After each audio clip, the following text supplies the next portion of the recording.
Peace. Good evening. I'd like to welcome you back to another edition of the Foul Playland. As always, I am Sir Foul Player of Brooklyn, coming at you live from northern New Jersey by way of Brooklyn. And I wanted to get to some of the craziness that's been happening just this week. The bigger thing I'm going to be speaking about is what happened yesterday, which was the vice presidential debate between Tim Walz and J.D. Vance. Vice presidential debates aren't much consequence. Admittedly, I'll be the first to admit, even though I do think that the candidate I want to win won the debate yesterday. In spite of that, these vice presidential debates are of normally of not much consequence. People can put two and two together. I mean, a lot of shit libs will act like they can't walk and chew bubblegum. But a lot of people know that if Trump does anything with the media, including Fox, that he's likely to be censored. A debate with Joe Biden, like he had in July, was kind of like thrown out the window in spite of the fact that he won. Anybody could have beat Joe Biden at that debate stage. Joe Biden had brain rot. Joe Biden had brain rot for 3 years. The world knew it. Shit libs knew it. They try to convince you otherwise. In spite of that, though, anybody could have beat Joe Biden on the debate stage. So that debate and the fact that Joe Biden or the Democrats candidate of choice face planted and did so bad, it's kind of like all been forgotten about to a degree, especially for libs. Libs could move on in an instance. Libs could see a fire happen yesterday and then move on to the next subject as if nothing happened. So long as you say it's against Mr. T. Give me 1 second. I got to close the window, guys.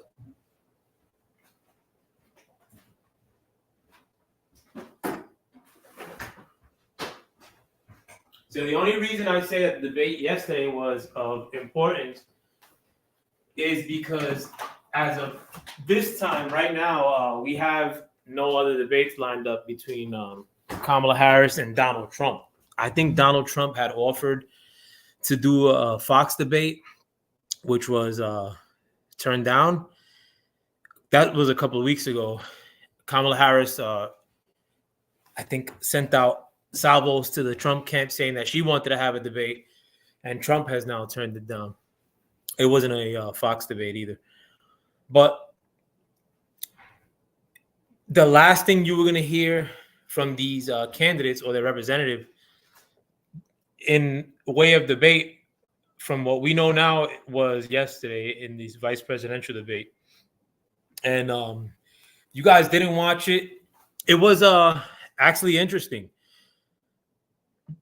The Democrat standard of not answering questions, similar to how Kamala did in her debate against Trump, where they allowed her not to answer questions, or she gave these long-winded answers, purposely not answering questions. That's the standard that the liberals have with the liberal media has with Democrats. They really don't hold them to task, but it's totally acceptable for the media to go after conservatives. And I'll give a good example. Yesterday, I watched a post-debate interview between Donald Trump Jr. and the CNN lady who hosted the Donald Trump town hall meeting last year, if I remember correctly. She had an interview with Donald Trump Jr. right after the debate, asking him how, what his thoughts as to J.D. Vance's and Tim Walz's performances, respectively. The lady, as she's asking him questions, is basically fact-checking them in real time. If you want to do that, that's fine. If that's the standard for all the media, I'm with it. The thing is that's the standard for the media for only one political affinity, and that's going against conservatives. The media feels like it's their obligation to hold conservatives to task, and a lot of dumbasses in the regular world have have rationalized that and said, you know what, maybe it's because Mr. T is such a bad person. He should be held to task by the media. These conservatives are such bad people. They should be held to task by the media. In 2024, I think a lot of that with the common American and regular people is going away, thankfully.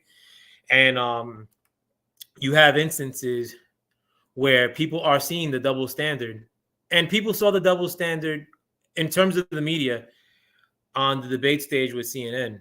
So they know what it is. They know that no matter what, if Mr. T should show up, that he's going to get fact checked 37 times like the last time, or whatever, however many amount of times. And Kamala Harris got fact checked once. So, I mean, like, a fact check is arbitrary. You don't know if the people fact checking are telling you the truth. Because, I mean, if I would have told you in 2022 that the vaccine causes injuries or that the vaccine is ineffective, I would have been fact checked immediately, just last year, maybe. So the fact that you have quote unquote fact checkers that are set up as a barrier in a presidential debate by some scraggly Weasley media people, it's just not proper. It's highly improper, and that's what politics in this country is. And it's all against conservatives. Now, again, I'm not a conservative. I'm a 10 years ago, I was extremely liberal. I've always been for free healthcare. That's not a make or break issue right now because, like me, I mean, like you and everybody else, most people are broke.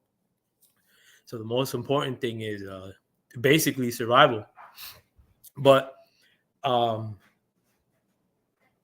other ways in which I was liberal 10 years ago, more than my peers and counterparts of 15 years ago, I didn't care if gay people got married. Who cares? Do what you want. I'm anti-war. I'm still anti-war. I hate the fact that countries got to go to war. You should only go to war if you got to go really wreck shit. If you got to go to war and like strike a few things and then feel bad after the fact, then you really probably should not have gone to war. But I'm anti-war, though. I'm anti-war. I think that that's like a last resort. Liberals aren't anti-war. I mean, I was totally opposed to the Iraq war, although I was partaking. It always, liberal principles in the 90s, in the 80s, as a big music fan or somebody who cared about TV or the entertainment when I was younger and had a sense of what was happening politically, I was super liberal. I was really happy when Barack Obama won, when Clinton won, the husband. It's just that the liberals are gone nuts. I mean, and it's okay to recognize that, and it doesn't make you a whatever these dumb terms that liberals and people that don't like Mr. T, fear tactics, they want to throw at you, whatever terms, it's not really hitting the mark nowadays. And the media doesn't really recognize that, and that's good. I rather the media go down and like on the sword on that and die on that hill of, oh well, we're gonna cave our credibility just to oppose Mr. T, and that's seemingly what the media has sold their credibility out for in the last 9 years, basically going after one guy. And again, I believe the media when they were going after that guy 9 years ago. I didn't like Mr. T 9 years ago. I thought that the show Apprentice was retarded. I never watched that show. I didn't give a shit about Mr. T one bit. The media gave a lot of a shit about Mr. T when he was saying that stupid "you're fired," the Apprentice shit. I didn't care one bit about him back then. But when he entered the political realm, the media completely flipped the script on him. And now the media is making the choice of putting all their chips in the middle of the table, just like governments here and across the world. They're risking it all or putting all their credibility on the line to go after one guy. And I mean, if you want to align yourself with the media and with the typical political crooks that we have running around the world and this country, I mean, nobody's stopping you. If you want to riff as a black man or black woman that the governance of this country is weighed against you and then keep voting liberal, I mean, that's on you. But don't come up on this platform like the media does and think that you have a leg to stand on and throw a few fear words around, because American people are getting sick of it. Right now, I was in the I had to buy $600 something worth of groceries because I'm worried about this port strike that is happening across the country. Everybody in there was fucking making life choices, it seemed. Like there's no water to be bought for the most part because of the sports strike. I mean, maybe it had, like, the two things don't have nothing to do with each other. But these things seem to be happening a lot more under the Biden presidency than it was in the Mr. T's. But everybody's abject broke. If you want to risk your own reputation and make it seem like every big problem in your life, in the world, in this country, is all predicated upon one guy, feel free. But that trick isn't working with regular people like me. That trick isn't working like regular people like the hood dudes that I talk to in Brooklyn daily. Not one bit. If a few cornballs want to come online and convince you otherwise, or in the media, let them. Let them. If a few cornballs want to hold water for the DNC, by all means. You want to align yourself with the people that vote liberal, like because one guy like you don't like. You want to be broke and pay more for gas because you don't like one dude? Go for it. I mean, but just don't make it seem like you're voting on some sort of policy or principle. You just don't like one dude. You believe the media. Basically, that's what it is. At this stage, if every political bit of discourse has to do with trying to tear down Mr. T, frankly, you may have been propagandized to, which, I mean, if you guys don't know, Obama did legalize propaganda against the American people. That became legal under the Obama administration. But who knows what's propaganda and what's not? I know what it is. I mean, I don't think the average person is catching on rapidly. But if we're being propagandized to, or if the possibility of us being us being propagandized to these past couple of years has been happening, who do you think they've been doing it for? Have they been doing it to help Mr. T? Has Mr. T propagandized where he's had every bit of the media working with him, every bit of the government working with him? Absolutely not. Republicans don't like Mr. T. Liberals all stand elbow to elbow not liking Mr. T. The media, elbow to elbow, along with with every other whack faction in this world right now. They all stand hand in hand with the distaste for Mr. T. That's fine. You agree with corporations, the media, and the DNC in terms of your politics, and Dick Cheney, all these other people that are endorsing Kamala Harris of late. Go for it. I mean, I know a lot of people ain't doing well financially. Everybody I talk to, basically. So I mean, and I'm pretty sure you may be feeling the pinch just as bad. So if you vote with your emotions, I mean, like, don't try to convince people that may be starting to use their brain in 2024 when it comes to that election move. Let me go back to the debate, though. The debate, if you guys don't know, Tim Walz is a governor of Minnesota.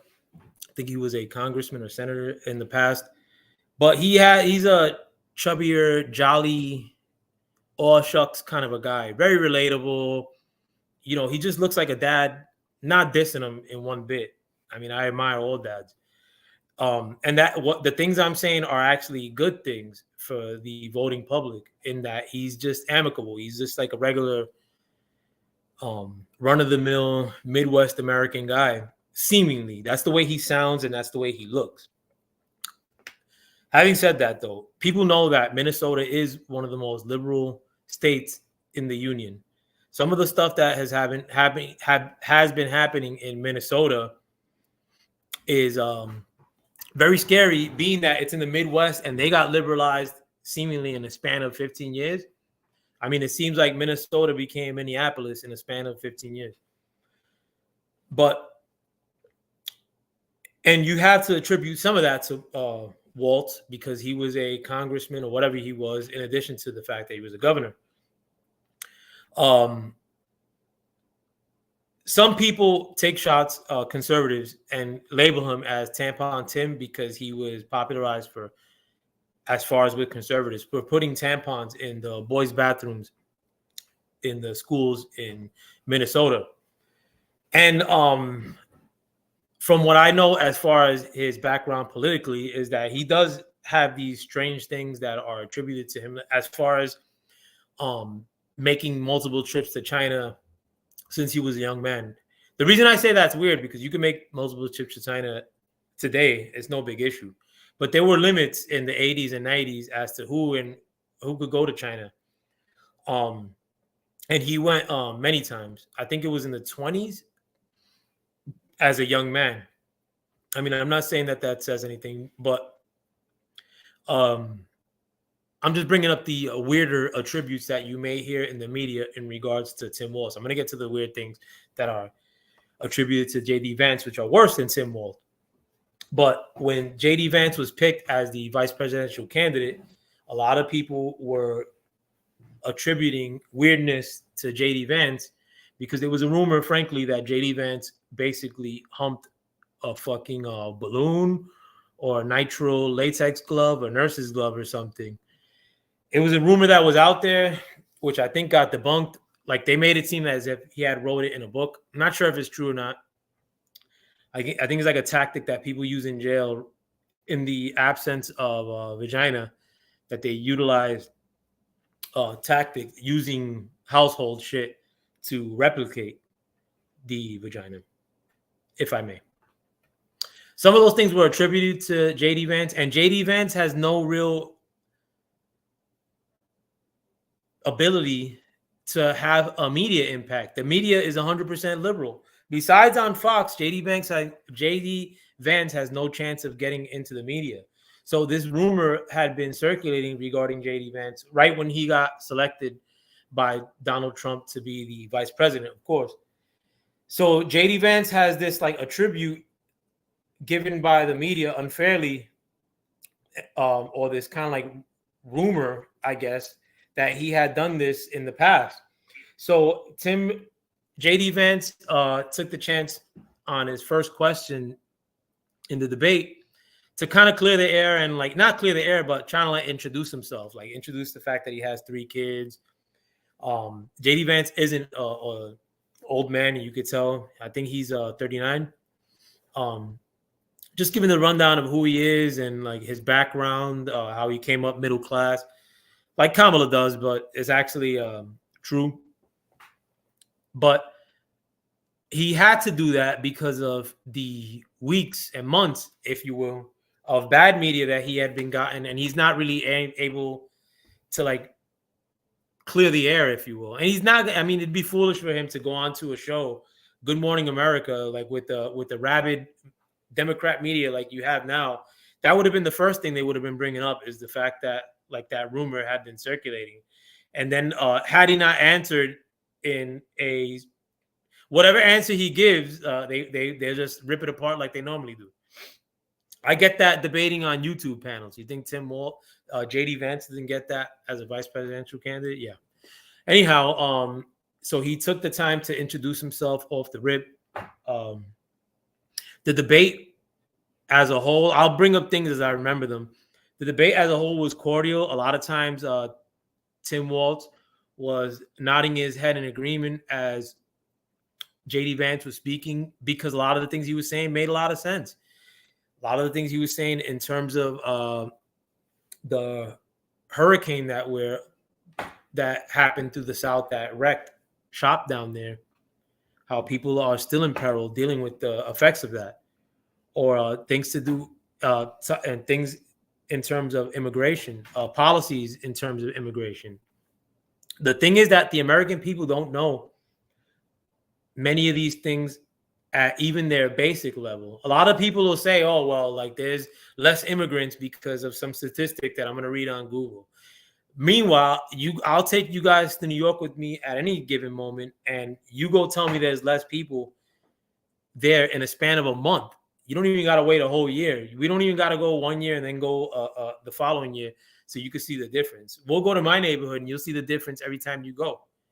So, I mean, like the liberal politicians have the ability for the media not to really go after them. the liberal media right now is basically telling you that right now we don't have a immigration problem. And JD Vance did really well by breaking that down when he got fact checked by the panel or the moderators of this debate yesterday, and it was regarding some of the statements that have been being tossed around in terms of Ohio with their Haitian newly arrival problems that they've been having. Some of the problems that have been talked about on or rumors that have been circulating regarding that new community that has shown up to Ohio, in terms of the Haitians that were doing, according to rumors, eating ducks from ponds. I actually seen videos of people carrying ducks from ponds. So, I mean, in terms of what I've seen, these eyes, the ones that are behind those sunglasses in my thumbnails, those eyes have actually seen evidence of people carrying ducks seemingly to eat them in Ohio. I mean, it's not just only on Twitter. Regardless of where I've seen it, it's happened. Like, for the moron that may follow behind me and try to poke through what I say. The question that was thrown out by the moderators was something in relation to that. I don't want to get into the crux of like what exactly was said, but at the end of it, they ended up fact checking JD Vance, which was and he responded to the moderators. He said, "Listen, you guys said that the rules were that there were going to be no fact checks, but I'm going to fact check you guys," because what he brought up was the fact that Ohio has been going through this new migrant wave of Haitians in this past year or so. But they were saying the fact check that came and followed up JD Vance's point was that there was no migrant problem because the people that were arriving to Ohio of recently weren't technically migrants. They had been given legal status. So technically they're not migrants. Now that's a bunch of bullshit, because if that's the case, then that legal status was not present under Trump. That legal status was given under Kamala Harris and Joe Biden. So the thing is that the fact check that they had to interrupt a debate for is basically, well, technically they're not immigrants. They're fucking legal. And this is the bullshit we get. So, I mean, like, you can't really debate on these subjects when you have a media that's completely corrupt, completely wrong, misinforming at every turn. And that's what you kind of like got to counter in 2024. If you don't agree with your gas prices being gouged and money going to Ukraine and Israel, this is what you got to contend against. I mean, but we are here now. I mean, you survived, I survived. We are going to get through this bullshit, regardless if Mr. T doesn't make it come January or not. Listen, at this point, the men of this country are fed up. The people of this country are sick of the propaganda and are seeing right through it.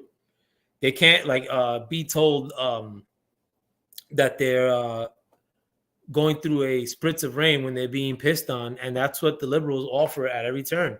The liberals try to flip thing as if you're perceiving things wrong when things are actually extremely wrong. But we had some of that again in this debate with the fact check that only went against the conservatives, and JD Vance put a stop to that in 1 second. That was great. Good that he did that. I mean, it's great because in future instances, fact checks on a debate shouldn't be allowed. Fact checks on a debate were something that was talked about when Trump was going to debate Biden. And of course, it's going after one guy. Like, they try to make it seem as if politics and the standard of how things run in the world should be changed because of one guy. And if you believe that, you're an idiot. Honestly, because if Mr. T's not around, there's going to be another guy that they're going to say, oh, well, listen, like, we got to change your standard of living because we got to get rid of this one guy. So your whole way of life has to change because of one guy. Every bit of TV that you're going to see with red numbers saying how many people got killed during COVID are because of one guy. Because if you guys don't know, we were still going through COVID under Biden. You never saw that red thing saying how many people are dying, how many people got sick, how many new cases. But a lot of you guys don't remember that stuff. There's no sense in debating on YouTube most times. A lot of guys can't remember, whether intentionally or unintentionally, stuff that's happening last week. But you got to see through it, peoples. You got to see through it, my peoples, because a lot of people are doing that to you, intentionally lying, holding back facets from what should be a regular debate because they're butthurt or they're just rooting for one person politically. I'm not like that. I don't root for one person, or I don't root for a whole party, or I don't think that everything's predicated on one person.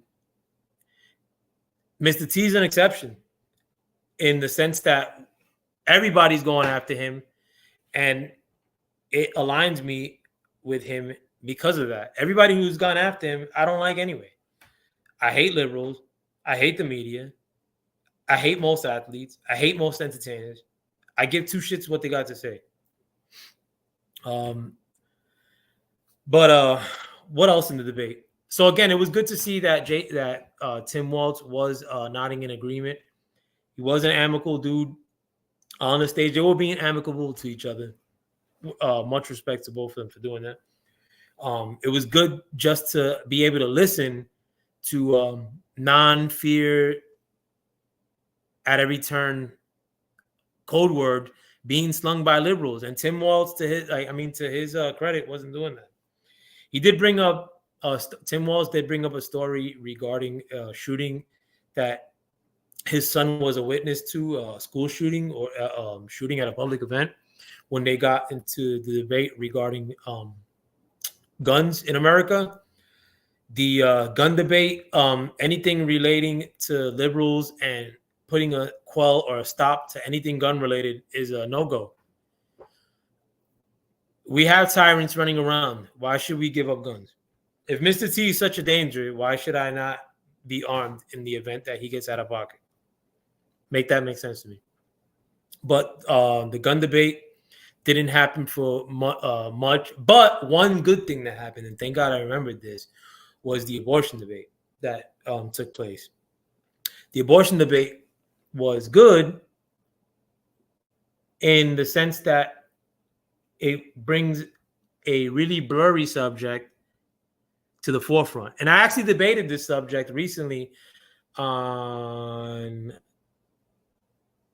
one of these YouTube channels. I think it's either Boxing Scholar or Reggie Owens, Boxing Talk Some More. And if you guys please could subscribe to Mark Nash, Reggie Owens, Boxing Talk More, the Boxing Scholar. These channels that talk political stuff in addition to sports and entertainment. But I contended the notion that some states, from what I knew, again, abortion isn't a paramount issue to me. Not one bit. Most cases, I think a woman should do whatever she wants with her body. Most cases. But the debate that I was having on whichever show I was, whether it was the Boxing Scholar or Mark Nash or whoever have you, was that there were people within the conservative movement that have been opposed to unlimited abortion, if you will. The fact that you get an abortion really late in the game. Now, what I was contending that some states had no limits in terms of abortion, that you get an abortion 7 months, 8 months, 9 months. Now, the person that was debating against me or that was contending me went to go look for stats and whatnot. And it took him the better part of an hour because he was looking for stats. This person didn't like Mr. T, but he was looking for stats that defended his point, and he couldn't find any.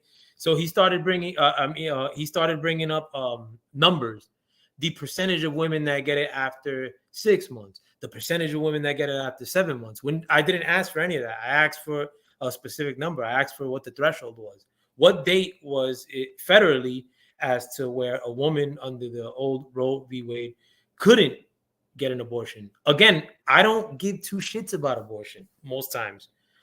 It's not even my issue in most cases.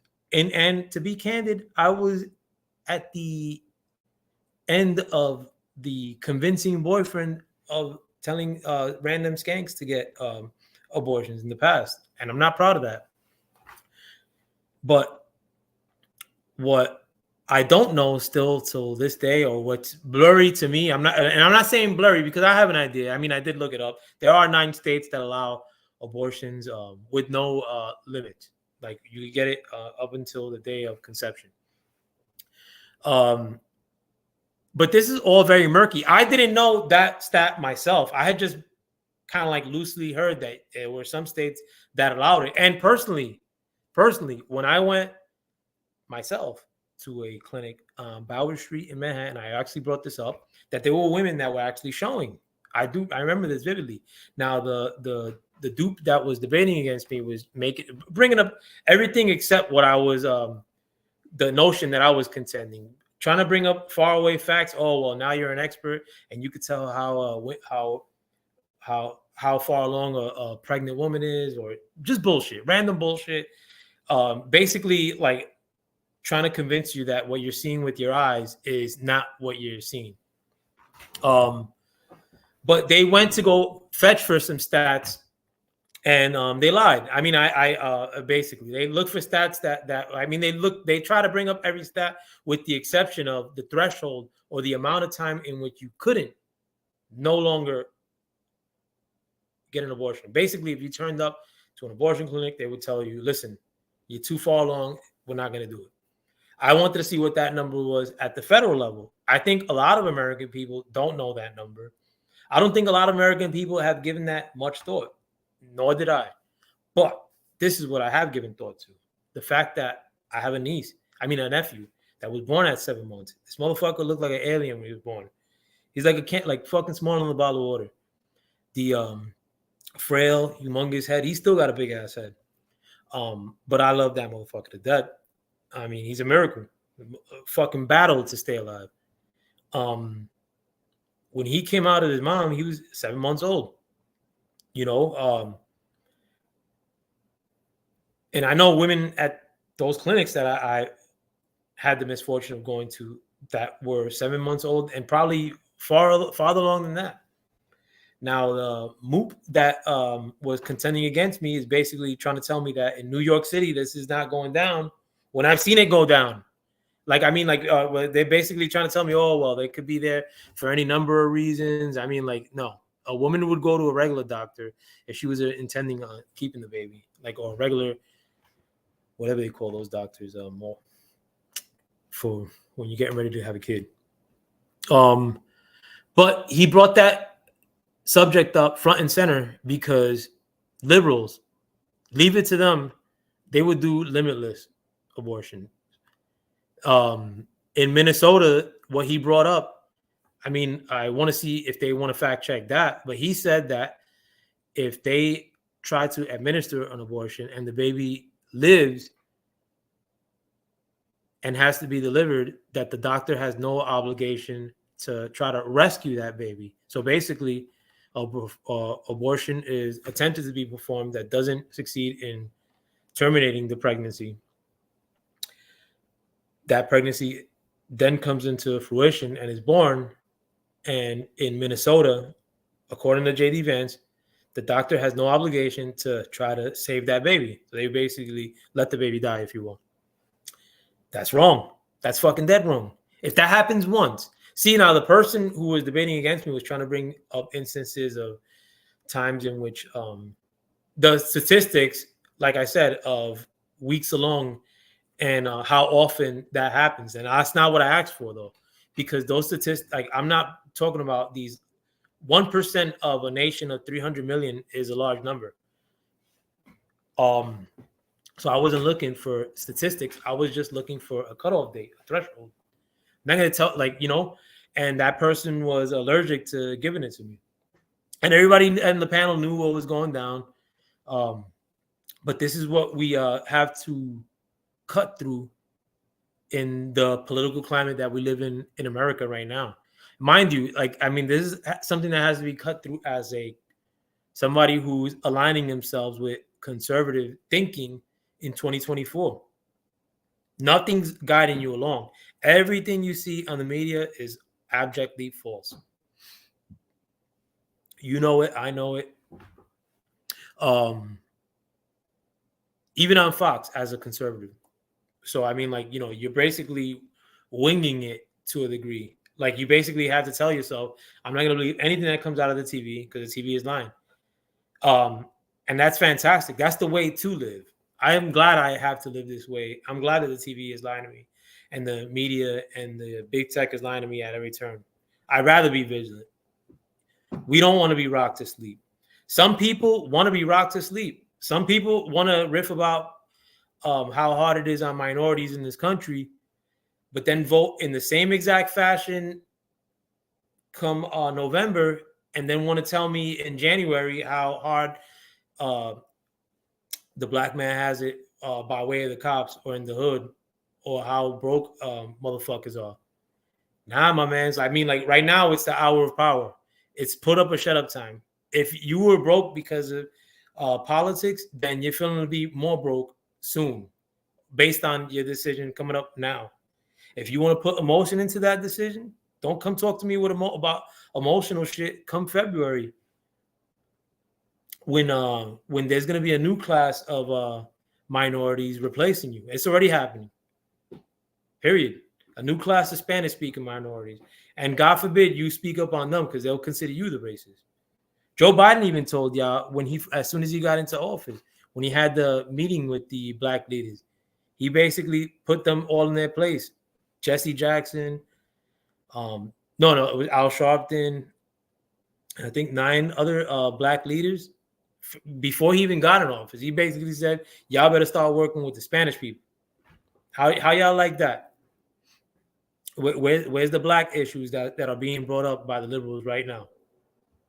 You tell me. I mean, break them down. Tell me what Kamala and the DNC is going to do better for black people than Mr. T is going to do for black people. Tell me how it has gone better in the last 4 years for you or anybody else. Black, white, Hispanic, whatever have you.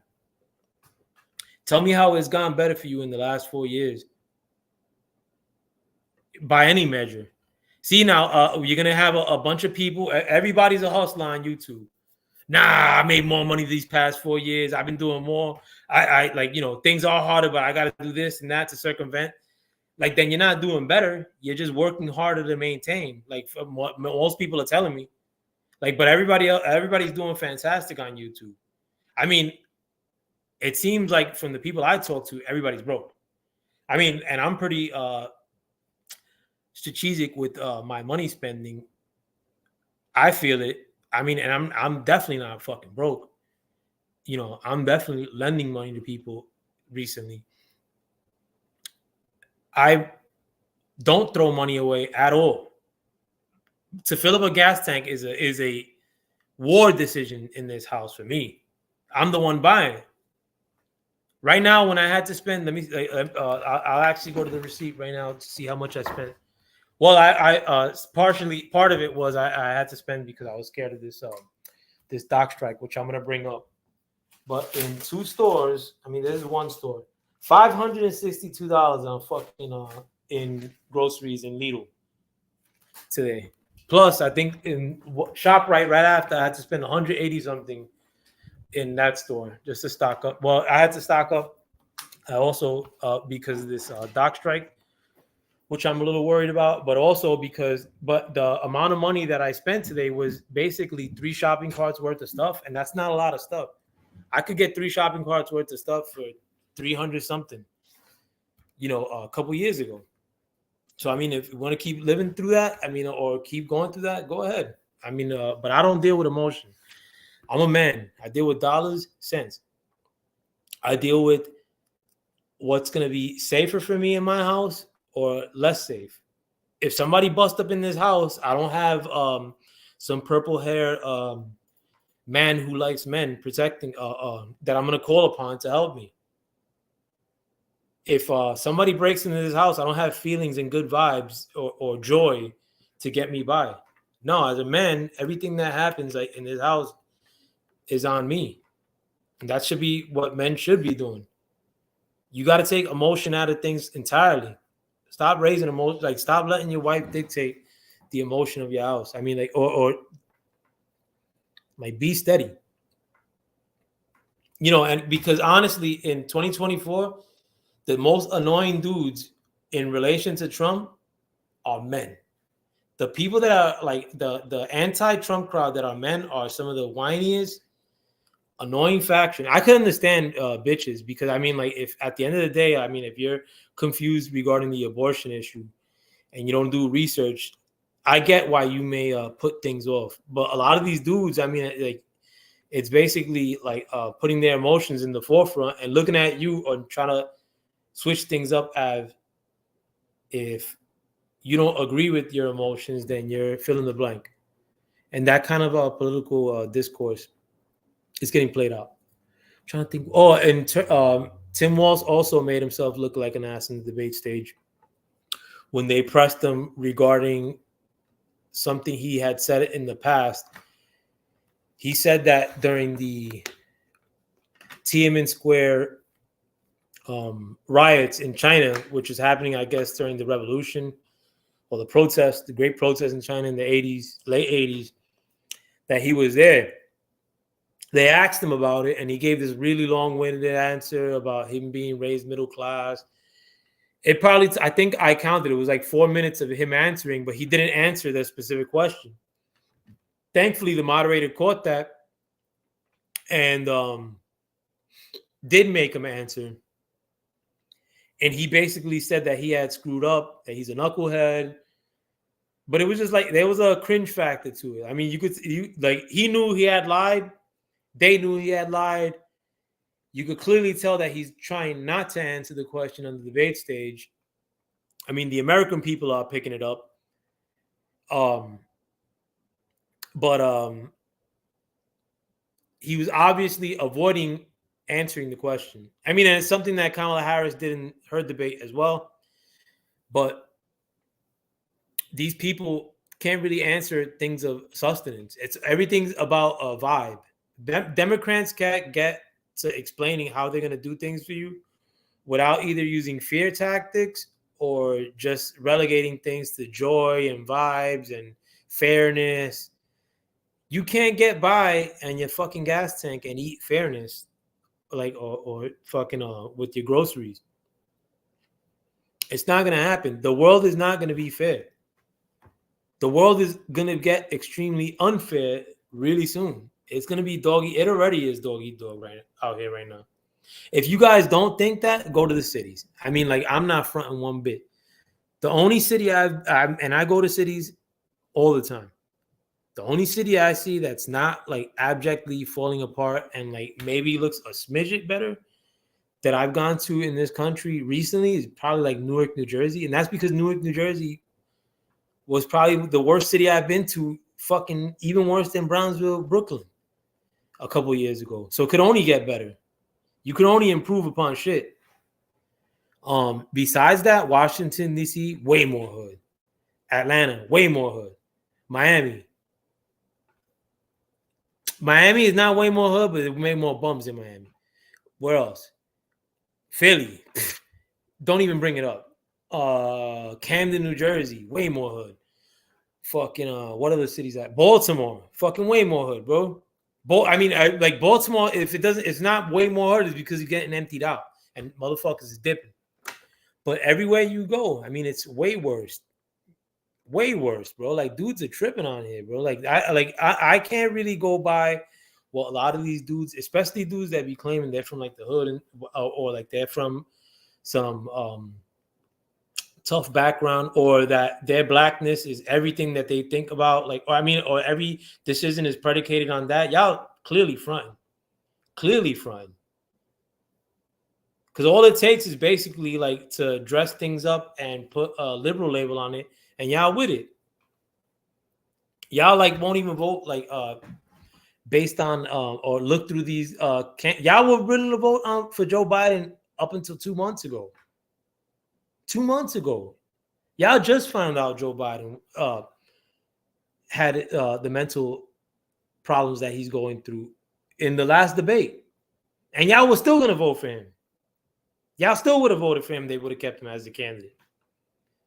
So don't front and make it seem like this this white man loving Kamala is bringing all the joy and vigor back into this election, because from what I see, the people talking the most shit about Kamala on the internet, in person, are black people and Latin people, or women, honestly, too. Women are tearing this woman apart, except the women that are with men seem to dislike Kamala Harris. Black women don't seem to be fucking with Kamala Harris neither. The only people that are fucking with Kamala Harris are like pasty white dudes that probably never been to a fight, and white women. That's the only crowd that I see like really riveting things up. And the media, and the regular media, who has endless money to put Kamala Harris ads on constantly. Kamala Harris had to use parts of that debate in part of her commercials. That's how little press she got. How little times that she comes out and actually says what she's gonna do for the country. How little times, like since Tim Walz and Kamala have been announced, how often do you see them getting in front of the camera?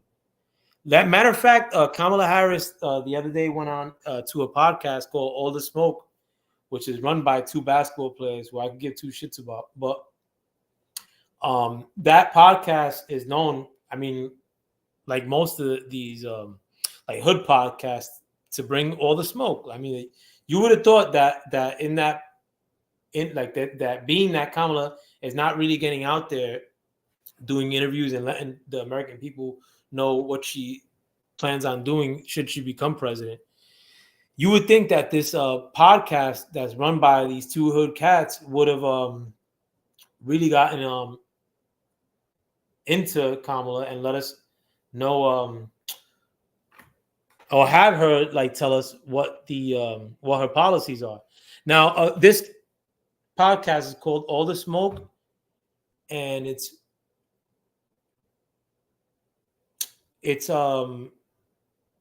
has 1 million subscribers, so it's not a small podcast on YouTube. 1.1 million subscribers, and this was 2 days ago that Kamala Harris showed through. This is the most popular candidate in the history of American politics, mind you. Kamala Harris was there 2 days ago, and she has 331,000 views. Not bad, but you got to remember it, guys. Joe Biden had the highest number of votes of any president, including Obama, in the history of this country. So you would expect that his running mate, who the media is nuts about, who's running with the same exact policies that Joe Biden was intending on running, except she's a woman and she's black. So Joy, you would think that this person, who not only has popularity at the voting booth, but in popular media and corporate media, she's all over the place. You would think that this interview on all the smoke that Kamala Harris just did would have Trump numbers. Trump showed up to Twitter and it was at 72 million in the span of an evening. Anyhow, Kamala Harris, after 2 days of this video being posted on all the smoke on YouTube, 331,000 views. These people didn't ask her one question of any sustenance. They basically asked her how she met her husband, Doug Emhoff, white guy, and her like recounting the story of how that went down. Nothing of sustenance. I mean, that's the liberal media at work. It's even going down to alt media. The YouTubers are afraid to fucking really get out there and challenge a candidate that they like. But we're not. I'm not. I mean, and I want you guys to come here as often as you could, and we'll go through the minutia together, me and you. But I ain't gonna bullshit you either. If Trump's wrong, I'll say it. Again, Trump was the one that came out with the vaccine. It was under the Trump administration where they cut through the political red tape and came out with that disgusting vaccine. I'm 100% opposed to the vaccine. I'm 100% opposed to mandates. Trump wasn't for mandates, but I mean, it is what it is, I guess. And Trump came out with the vaccine under his administration. So he gets that L in my eyes. But at least I'm willing to say stuff that are negative in the Trump direction. A lot of these people that are pumping Kamala on YouTube, they didn't bring up Biden's brain rot when it happened right in front of them. So that just shows you what we're working with. You're not gonna get that with me though. But I'm trying to think if I remember anything else from the debate. But JD Vance was on it. Honestly, he was on point. Tim Walz wasn't. He was stuttering, looking down at his notes. Every time they asked him a question, he had that deer in the headlights, astonished look. He didn't look like a guy that wanted to be there. JD Vance was more than happy to be there. If they would have let JD Vance stay on that stage for longer, he would have been breaking down things till this second. Tim Walz was giving these real airy answers in addition to outright lying. He actually messed up when that China question came up, and he said that during the great protest in the late 80s in China, that's where he learned how to govern. I mean, that's scary. Something like that. I mean, or he also there was an obvious that's another thing too. Some of the cats here, like some of the shows I go on, like Mark Nash, the Boxing Scholar, Reggie Owens, Boxing Talking More. None of them like Trump really, but if Trump has a slip up in terms of his diction or how he speaks, I mean, platforms like that, I mean, they won't let it go. I mean, the media will stick with something like that if Trump misspeaks, and they'll run with it for a year. Like when they lied about him and they said that he said there was good people on both sides, without playing that whole interview or without cutting off the 2 minutes leading into that statement. But I think here and now, I mean, I rather, in spite of the fact too, I mean, I could be, the algorithm will show me mad love if I get out here and show my ass for fucking Kamala. But I have morals. I mean, and not saying that people that vote for Kamala don't have morals, in spite of the fact that I'll get that the other way. I'll get a ton of people that don't like Mr. T or liberals that'll basically equate my voting for Mr. T as me being a racist. My voting for Mr. T as me being part of a cult. You know what I'm saying? But it doesn't go the other way around. So, I mean, that kind of talk is played out. I've been feeling like it's played out. And I think a lot more people are feeling like I'm feeling. Let me get down to these porch strikes, though. Listen, I don't want to scare nobody. I don't know everything about these porch strikes. I always think that there's another underlying issue with everything that happens because I could walk in true bubblegum. My theory is that they're going to try that they made this porch strike. This porch strike is going to be used as a reason to make the docks and ports of this country 100% robotic. That's just my theory, because this port strike has the potential of really bringing this country down economically because of what just happened over the weekend with Hurricane Helen. Hurricane Helen went through Tennessee, Florida, all these areas, but it mostly ravaged like areas in the Carolinas and in Tennessee. Those areas are basically at times how the whole East Coast gets fed, gets supplied. The whole East Coast, basically the middle of it is the Carolinas. And right now, I mean, the Carolinas are doing really bad. Some areas are submerged underwater entirely. You also have these port strikes that would probably supply some of these areas after the hurricane, now you have workers on these ports going on strike, walking off entirely. Really, really big ports. I mean, I'm gonna give you my I mean, in the grocery store today. I mean, food stamps must have just hit. I think they did because it's like the second. Yeah, second. There wasn't shit in the store though. I mean, like there was, but I got there. I told because my wife talked to another lady earlier, and I was using the bathroom. And I heard her say something about the dock strike. Oh, so you think it's going to be delayed because of that dock strike? I couldn't hear the other part of the conversation. So right when she got off the phone, I was like, we got to go to the store, like right now, because I want to go before the school kids get out in the event that this dock situation is big. And I have a little bit of expertise in this field as far as what to do in these situations. Not expertise, but I have some experience because the last time when there was a toilet paper shortage in 2020 or whenever it happened and during the corona, your boy wasn't suffering for toilet paper or water or any of the supplies because I made it my job that day to go to every supermarket and buy what I could buy. And it was really scary in 2020 when I was going to supermarkets and finding only Gatorade and soda because the water had been bought up. And since then, I haven't been in that situation now. I mean, I usually keep several about 100 cases of water packs. I had to replenish some of that, but the water situation in the store that I go to is normally 2 really, really big size pallets, in addition to being in like an aisle that's just a ton of water. It usually have 4 big pallet size stacks right in the middle of like a really wide aisle, if you will.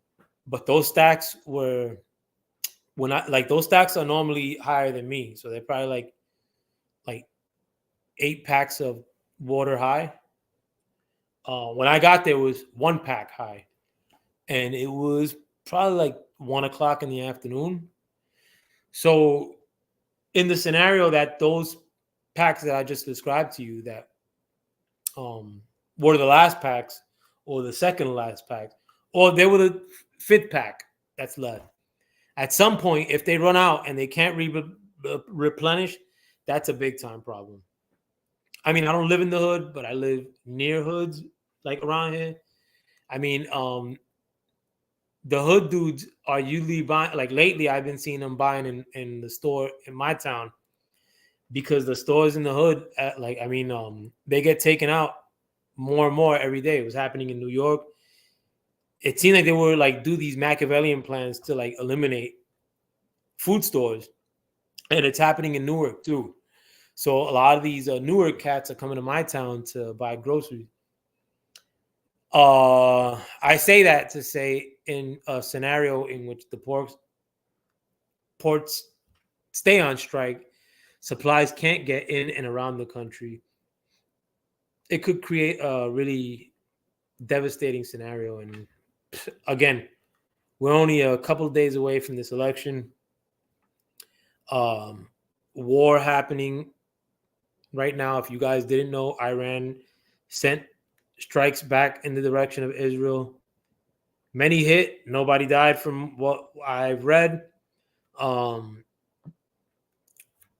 100% certain that Israel is going to send strikes back that way. Personally, if you guys don't know, I don't think that Ukraine or Israel should get 1 American dime. For all I care, they could rot. If there's people on the bridges in America, then nobody should get a dime out of America. That's just my thinking personally. But that's only spicing up. All-out war or a bigger war could only look bad on this administration. Also noting one of the things that was brought up in the debate, and one of the things that is factual, is that wars weren't breaking out under Mr. T. Prices weren't like they are right now under Mr. T. And people aren't dumb. I mean, people are starting to remember 4 years ago as if they were really good times. And I'll be the first to tell you, I mean, they weren't exceptional times, but compared to now, shit. But let me know what you guys think. I hope you guys enjoyed this video. When the rewatch gang, if you do get to watch this, please like, subscribe, share. I need all the help I can get. One of my biggest enemies is Lion Rat on YouTube called I Am Trill Will. He's not Trill, but a little roach rat, fucking lion fuck pussy. But this little girl would bitch about the algorithm not helping him for the better part of many years. He recently became a Kamala Harris channel, and all of a sudden his views must have tripled or some shit, or his channel subscribers may have tripled. And much success to the man. At the end of the day, he's a black brother, and like I'll root for anybody on this platform that's doing well, especially if they are from quote unquote so-called minorities. Even though I Am No Will is not no hood minority, he's a church boy pussy. But and in spite of that though, I'm actually happy that his channel gets more subs, and he always brings me up on his channel, so it could only arbitrarily help me. He only brings me up in a negative fashion, if you will. But the point being is that he recently became a Kamala Harris channel, and the algorithm basically lubed them up and helped them.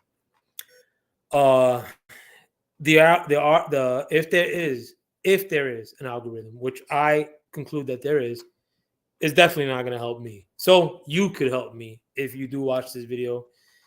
You could help me also by like, sharing, subscribing, all the regular bullshit. But again, I'm gonna keep coming back here. Things are getting spicy, and I want to be here to cover it. But with that, I hope you guys have a wonderful rest of your evening. Hope the Mets win. They won yesterday. My favorite team in the world. Go Mets. But yeah, let me see. Maybe I'll come back tomorrow. With that, I hope you guys stay safe. Go buy packs of water and groceries. If you don't, you got extra money laying around, I mean, do invest in that. Invest in yourself. Don't go begging. But especially if you're a man, you're the only person looking out for you and yours. But with that, don't be a bitch too. But with that, I hope you guys have a wonderful rest of the evening. And thank you for stepping into the Foul Play Line with me. As always, I am Sir Foul Player of Brooklyn. Peace.